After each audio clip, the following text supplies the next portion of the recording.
अस्सलामुअलैकुम जी फ्रेंड्स। आज का जो हमारा टॉपिक है वो है एडिशन ऑफ एंगुलर मोमेंटम। हम लोगों ने क्वांटम मैकेनिक्स 2 की सीरीज स्टार्ट की हुई है। इस सीरीज में हम इन टॉपिक्स पर पिछली वीडियोस में बात कर चुके हैं, ये देखते जाएं।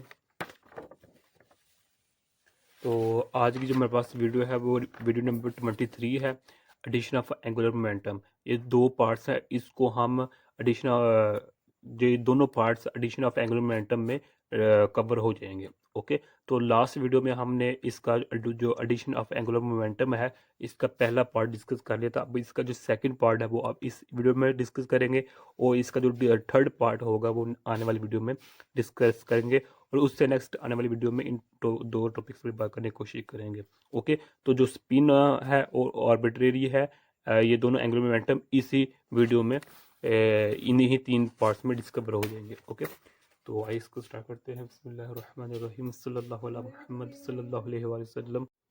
लास्ट वीडियो में हमने ये देखें, ये काफ़ी डिस्कशन की हुई है ये लास्ट वीडियो में। ओके, तो लास्ट वीडियो में ये देखें हम जेटली की बुक को फॉलो कर रहे हैं। तो यहाँ से हमने इसको स्टार्ट किया हुआ था, ये वाला। तो यहाँ तक हम पहुँचे थे, यहाँ तक। तो अब यहाँ से क्या है, जो ये तमाम बातें हमने लास्ट वीडियो में डिस्कस की हुई है।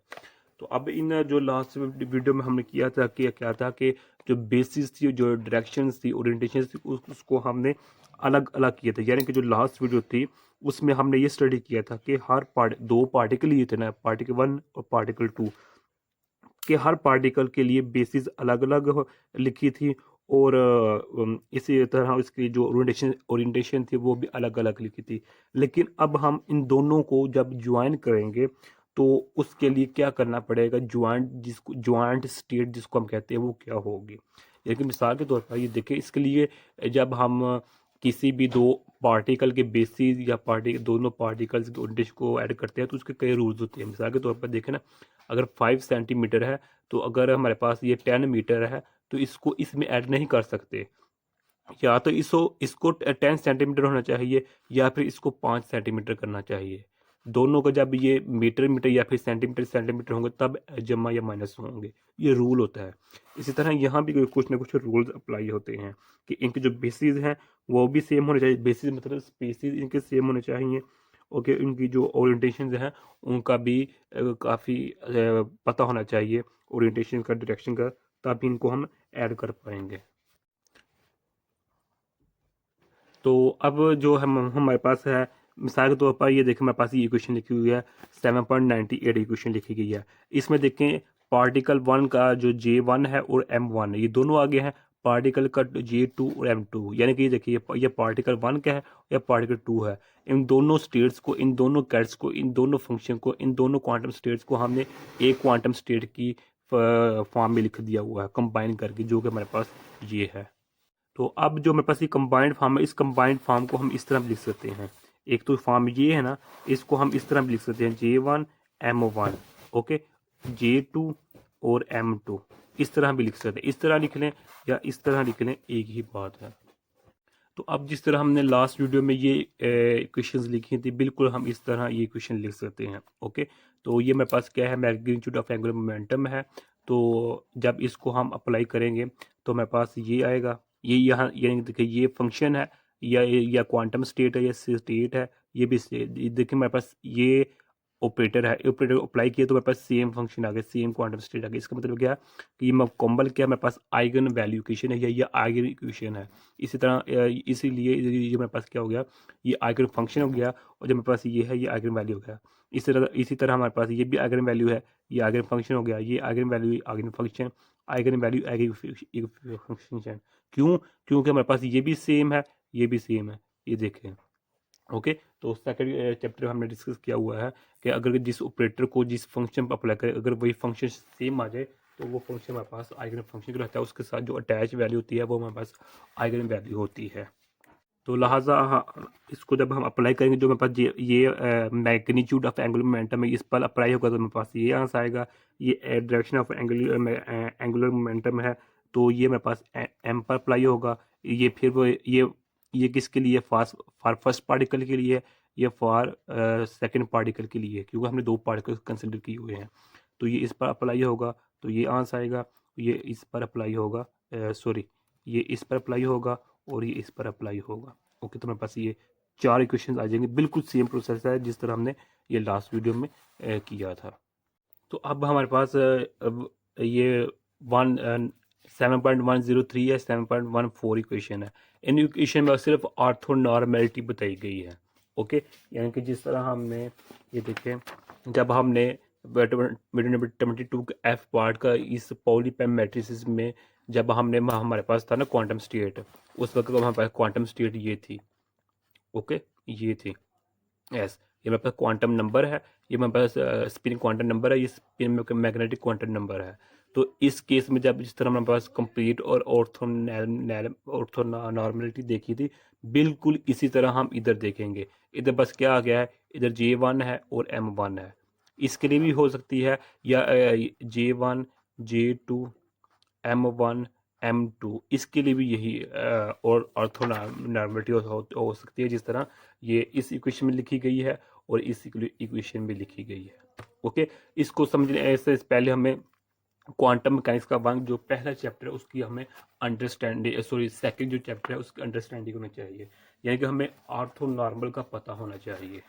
यानी कि इसका मतलब क्या हो गया कि जो हमारे पास इसकी कंडीशंस हैं ऑर्थोनॉर्मल होने के लिए, कि यानी कि हमें पता है ना कि ऑर्थो नॉर्मल ऐसे नहीं हो जाता, बल्कि इसकी 2 कंडीशंस हैं। पहली कंडीशन क्या है कि जो अब 2 वेक्टर्स हमने लेने हैं। ओके, जो उन दोनों वेक्टर्स का जो होगा ना आपस में प्रोडक्ट, वो हमारे पास 1 की इक्वल आएगा। और सॉरी, यानी कि हम सपोज करते हैं हमारे पास एक एक्स वेक्टर है, एक हमारे पास वाई वेक्टर है। तो पहली कंडीशन क्या है कि जब एक्स और वाई का प्रोडक्ट करें तो आंस 0 आएगा, और जब हम इसका करेंगे आपस में इस तरह, या फिर वाई का करेंगे आपस में प्रोडक्ट, तो वो हमारे पास 1 की इक्वल आएगी, इसका भी 1 की इक्वल आएगा। जब ये दोनों कंडीशन सेटिस्फाई करेंगी तब हमारे पास जो ऑर्थोनॉर्मेलिटी होगी वो पूरी उतरेगी। ओके, इसके हम एग्जांपल इस तरह ले सकते हैं। सपोज करते हैं हमारे पास एक ये 1 0 है, ये एक हमारे पास वेक्टर है और एक हमारे पास ये वेक्टर है। ओके, ये वाला वेक्टर है। अब हम देखना चाहते हैं क्या ये ऑर्थो नॉर्मलाइजेशन की कंडीशन पर उतरते हैं या नहीं। तो इनको चेक करने के लिए पहले हम पहली कंडीशन को अप्लाई करेंगे। पहली कंडीशन, पहला वेक्टर है, सेकंड वेक्टर है। तो पहला वेक्टर क्या है हमारे पास, पहला वेक्टर हमारे पास ये है, सेकंड वेक्टर हमारे पास ये है। ओके, इनकी वैल्यूज को यहाँ पुट करते हैं हम। 1 0 है तो यहाँ क्या होगा, 0 1 होगा। ओके, तो जब इनको हम मल्टीपल करेंगे तो आंसर का 0 आएगा, यानी कि जो पहली कंडीशन है वो पूरी हो रही है। या इसको हम इंटरचेंज भी कर सकते हैं, यानी कि अगर 1 को पहले लिख लें, इस वेक्टर को और इस वेक्टर को बाद में लिख लें, तब भी जो हमारे पास आंसर होगा वो हमारे पास 0 ही आएगा। यानी कि ये देखिए, इसको जब हम सोल्व करेंगे तो आंसर 0 ही आएगा, यानी कि जो हमारे पास पहली कंडीशन है वो सेटिस्फाई कर रही है। अब सेकंड कंडीशन देखते हैं कि जो हमारे पास है ये वेक्टर है, इसका सेल्फ प्रोडक्ट लेते हैं। जब हम लेंगे तो हमारे पास क्या आएगा, इसका आंसर कि जो हमारे पास है इसका आंसर हमारे पास 1 आएगा।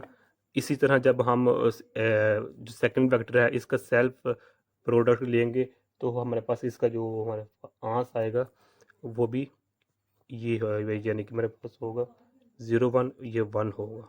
ओके, तो ये 1 1 आ गया। इसका मतलब है ये दोनों कंडीशन सेटिस्फाई कर रही हैं, इसलिए दोनों क्या है, जो दोनों वेक्टर्स हैं ये ऑर्थोनॉर्मल है एक दूसरे के लिहाज से। तो यही सेम कंडीशन हम इधर अप्लाई करते हैं। ओके, यानी कि इसमें क्या है कि ये देखिए हमारे पास क्या है कि ये मेरे पास ये कैट है और ये मेरे पास बरा है। इनको जब हमने सोल्व किया, अच्छा इससे पहले हम इसका पता होना चाहिए। ये देखे, ये मेरे पास, ये मेरे पास, ये ये पार्टिकल 1 को शो कर रहा है, ये और ये किसको शो कर रहा है जी, पार्टिकल 2 को। तो अब इस जो लेफ्ट हैंड साइड है, इस लेफ्ट हैंड साइड को हम राइट हैंड साइड की फॉर्म भी इस तरह लिख सकते हैं। ओके, ये बिल्कुल इजी है। सिर्फ क्या किया है, ये कंबाइंड स्टेट है, कंबाइंड स्टेट को अब हमने अलग अलग फॉर्म में इस तरह लिख दिया हुआ है। ओके, तो अब यहाँ चंद बातें ये हम मेंशन है तो वो यानी कि हमें पढ़ लेना चाहिए। वो देखें, पहली बात ये है कि इसका आंसर 1 है, ये हमें पहले ही जानते हैं। ओके, कि जो हमारे पास सेल्फ प्रोडक्ट लेंगे तो वो हमारे पास आंसर 1 ही आएगा। हाँ, अगर हमारे पास मुख्तलिफ हों, एक हमारे पास वेक्टर ये है, एक वेक्टर ये है, ये देखिए इस पर प्राइम है, यानी कि ये J1 इस J1 से मुख्तलिफ है, ये M1 इस मान से मुख्तलिफ है, उस केस में हमारे पास क्या आ जाएगा, क्रॉनिकल डेल्टा आ जाएगा। ओके, क्या आ जाएगा, क्रॉनिकल डेल्टा आएगा। और हम जानते हैं जो हमारे पास क्रॉनिकल डेल्टा होता है IJ, इसकी वैल्यू या तो 0 हो सकती है या हमारे पास 1 हो सकती है, ये दो कंडीशंस होती हैं इसकी। यानी कि मतलब क्या है कहने का, कि अगर हमारे पास J की जो वैल्यू J1 वो J यानी कि J'1 की वैल्यू J1 के इक्वल हो जाए, तो हमारे पास जो आंसर होगा वो 1 होगा। और अगर हमारे पास J1 प्राइम की वैल्यू J1 के इक्वल नहीं आती, तो हमारे पास उसका आंसर क्या होगा, 0 होगा। ओके, यानी कि जो हमारे पास इनका जो प्रोडक्ट होगा वो 1 होगा, प्रोडक्ट 1 उस वक्त होगा, अल्हम्दुलिल्लाह, यानी कि जो प्रोडक्ट 1 होगा वो उस वक्त होगा जब हमारे पास J1 प्राइम इक्वल होगा J1 की, और 0 कब होगा, जब इसकी इक्वल नहीं होगा। तो ये यही इसमें इस पे बताया गया है। ओके, तो यही इधर डिफाइन किया गया है। ये देखें, जब सेल्फ का लेंगे तो 1 आएगा, तो जब मुख्तलिफ होंगे फैक्टर उनका जो हमारे पास होगा वो क्रोनिकल की फॉर्म आएगा। ओके, हालांकि जो अभी हमने जो एग्जांपल स्टडी की है उसमें या तो 1 आएगा सेकंड कंडीशन के अकॉर्डिंग, और फर्स्ट कंडीशन के अकॉर्डिंग 0 आएगा। ओके, तो अब जो मेरे पास पहले ये जो सेकंड कंडीशन है, यानी कि जो सेल्फ प्रोडक्ट है वो तो सेटिस्फाई कर रहा है, लेकिन जो सेकंड कंडीशन है, सेकंड कंडीशन में अब इधर दो केसेस बन जाएंगे, या तो 0 होगा या फिर 1 होगा। Okay, due to Kronecker delta, यानी कंडीशन मेरे पास ऐसी बन गई है। तो ये हमारे पास ऑर्थोनॉर्मलिटी इस तरह होती है। तो अब ये पेज, तो नेक्स्ट जो हमारे पास है यहाँ, अच्छा हाँ, ये देखें, जिस तरह हमने लास्ट वीडियो में इस केस में, जिस तरह हमने इस केस में जब लास्ट वीडियो में हम देखा फर्स्ट पार्टिकल की हमने बेसिस लिखी थी और ओरिएंटेशन लिखी थी, इसी तरह हम सेकंड पार्टिकल लिए भी हमने बेसिस और ओरिएंटेशन यानी कि डायरेक्शन लिखी थी। इसी तरह अब हम जो चूंकि उन दोनों को कंबाइन कर लिया है, अब इस कंबाइंड स्टेट्स के लिए भी हम बेसिस और ओरिएंटेशन को लिख सकते हैं। यानी कि जो बेसिस है वो तो हमारे पास ये मेंशन है, ये हमारे पास बेसिस है, लेकिन अगर इस बेसिस का, यानी कि जो मेरे पास ये है, इस बेसिस को अगर मैं ये तो हो गया बेसिस, अगर लेकिन इसके मैं डायमेंशंस को लिखूं, डायमेंशन मतलब इसकी जो डायरेक्शंस हैं, अगर मैं उसको लिखूं तो वो हमारे पास क्या होगी, इसको हम नेक्स्ट पेज पर कर लेते हैं, कि जो मेरे पास इसके लिए जो डायमेंशंस होगी वो मेरे पास होगी 2J1 plus cross 2J2 plus 1, ये होगी हमारे पास डायमेंशन होंगी हमारे पास, डायमेंशन कह लें या ओरिएंटेशन कह लें, एक ही बात है।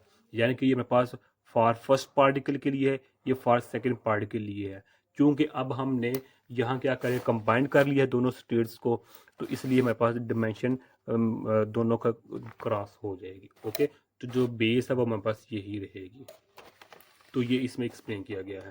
तो अब नेक्स्ट क्या है, कि अब जो है ना रेजिंग और लोअरिंग ऑपरेटर का कंसेप्ट इधर आ जाता है, इसको भी हमने क्वांटम मैकेनिक्स 1 में डिटेल में डिस्कस किया हुआ है। ओके, यानी कि ये देखिए कि अगर हमारे पास प्लस है तो ये J1 एक्स है प्लस J1 एक्स, ये हमारे पास सॉरी JY है। ओके, ये मेरे पास रेजिंग ऑपरेटर हो जाएगा। अगर हम लोअरिंग ऑपरेटर की बात करें, J1 X negative J1 Y, ये रेजिंग ऑपरेटर है, ये लोअरिंग ऑपरेटर है। यानी कि एक स्टेप जो रेजिंग ऑपरेटर होता है, जब इसको हम किसी क्वांटम स्टेट पर या फंक्शन पर अप्लाई करते हैं, तो ये एक स्टेप को इंक्रीज कर देता है क्वांटम के तौर पर। जब हम लोअरिंग ऑपरेटर को अप्लाई करते हैं किसी स्टेट पर, किसी क्वांटम स्टेट पर या फिर किसी फंक्शन पर, तो ये क्वांटम उसकी एक स्टेप वैल्यू डिक्रीज कर देता है। इसका यही फंक्शन है। अब इन दोनों को कंबाइन करके ये लिखा हुआ है। ओके, ये देखिए, जो इधर 1 1 है, ये क्या शो कर, अच्छा सॉरी, इधर मेरे पास अयोटा भी आता है। ओके, तो अब इधर जो 1 1 है, ये 1 1 ये फॉर फर्स्ट पार्टिकल को शो कर रहे हैं, ये 2 2 किसको शो कर रहे हैं, फर्स्ट सेकंड पार्टिकल शो कर रहे हैं। तो लिहाजा जो जब इन रेजिंग एंड लोअरिंग ऑपरेटर्स को हम अप्लाई करेंगे, जो हमारे पास ज्वाइंट आइगन स्टेट है, ज्वाइंट आइगन स्टेट की यानी कि जो जिसमें पार्टिकल 1 और पार्टिकल 2 की कंबाइंड इफेक्ट है, ये जिस तरह हमारे पास ये है। ओके, इस तरह लिख लें इसको, इस स्टेट को जिस तरह मैंने स्टार्टिंग में बताया था, इसको इस तरह लिख लें, या फिर J1 M1 J1 M1 J2 M2 इस तरह लिख लें, या फिर J1 J2 M1 M2, वो आप लोगों की अपनी मर्जी है। ओके, तो लिहाजा जब ये फॉर फर्स्ट पार्टिकल 1 को शो कर रहा है, फर्स्ट पार्टिकल को शो कर रहा है, तो लिहाजा जब इस हम ये मेरे पास कौन सा ऑपरेटर है, ये लैडर ऑपरेटर है, LADDER लैडर, जिसमें हमारे पास रेजिंग ऑपरेटर भी होता है और लोअरिंग ऑपरेटर, दोनों का जो इफेक्ट कंबाइन होता है उसको हम लैडर ऑपरेटर कहते हैं। क्यों? क्योंकि इधर पॉजिटिव भी है, नेगेटिव भी है। ओके, अगर पॉजिटिव करेंगे तो हमारे पास ये हमारे पास ऊपर वाला आएगा, और ये ऊपर वाला, और यहाँ पे ऊपर वाला। अगर लोअरिंग अप्लाई करेंगे तो फिर ये नेगेटिव वाला साइन आएगा, नीचे वाला साइन, नीचे वाला साइन, और नीचे वाला साइन यूज़ होगा। ओके, तो ये हमारे पास रेजिंग एंड लोअरिंग ऑपरेटर का इफेक्ट है। तो इसको हमने क्वांटम मैकेनिक्स में भी डिटेल में डिस्कस किया हुआ है। तो ये मेरे पास क्या कहलाती है, ये आइगन वैल्यू कहलाती है एक तरह की। तो अब जो नेक्स्ट वीडियो होगी, जो थर्ड पार्ट होगा, उस थर्ड पार्ट में हम देखेंगे कि हम किस तरह दो एंगुलर मोमेंटम को ऐड कर सकते हैं। हालांकि जाहिर तौर पर हमें नज़र आ रहा है कि ये बिल्कुल सिंपल सी इक्वेशन है, लेकिन ये सिंपल इक्वेशन नहीं है। तो इसको जो और इन तमाम इक्वेशन को हम नेक्स्ट वीडियो में डिस्कस करने की कोशिश करेंगे। तब तक के लिए अल्लाह हाफ़िज़।